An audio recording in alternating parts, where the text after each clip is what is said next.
ইনকিলাব মঞ্চের মুখপাত্র শরীফ ওসমান হাদির কবরে আজও শ্রদ্ধা জানাতে ভিড় করছেন সাধারণ মানুষ। ঢাকা বিশ্ববিদ্যালয়ের কেন্দ্রীয় মসজিদ প্রাঙ্গণ থেকে আরও খবর নিয়ে যুক্ত হচ্ছেন সহকর্মী মোহাইমুল খান অপু আমাদেরকে সেখানকার খবর জানাবেন।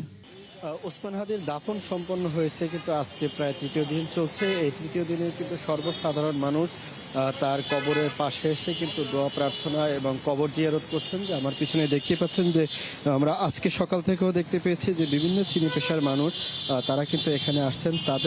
তারা অনেকেই পরিবার পরিজন নিয়েও তাদেরকে আমরা আসতে এখানে দেখেছি। আমরা কয়েকজনের সাথে কথাও বলেছি।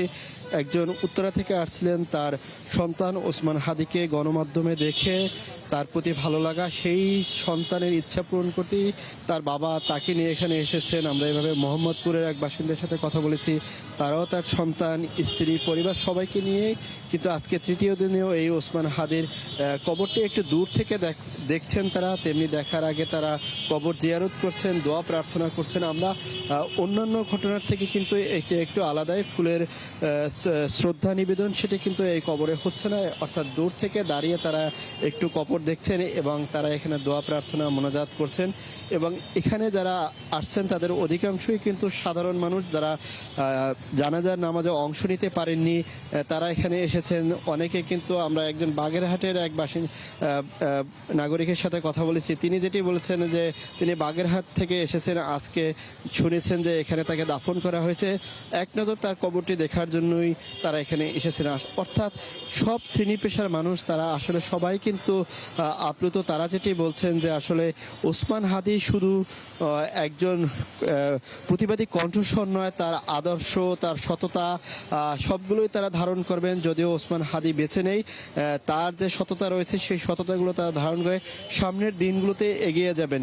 এবং জানেন যে ওসমান হাদি কিন্তু ঢাকা ৮ আসন থেকে নির্বাচন করতে চেয়েছিলেন, তার একটি সুযোগ হতো যদি তিনি নির্বাচিত হতে পারতেন, জনগণের কাছে আরও আসতে পারতেন, জনগণের মাঝে আরও প্রবেশ করতে পারতেন, সেই সুযোগটি থেকে তিনি বঞ্চিত হয়েছেন, এমনটিও কিন্তু এইসব মানুষরা বলছেন।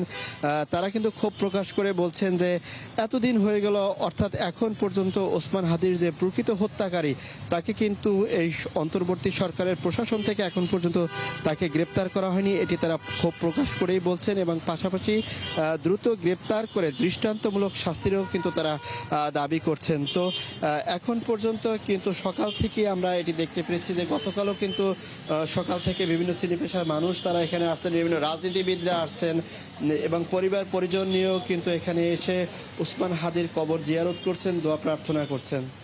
ধন্যবাদ মোহাইমুল খান অপু। আমরা ফিরবো নিশ্চয়ই আবারও পরবর্তীতে যদি কোনো সংবাদ আপনার হাতে এসে থাকে।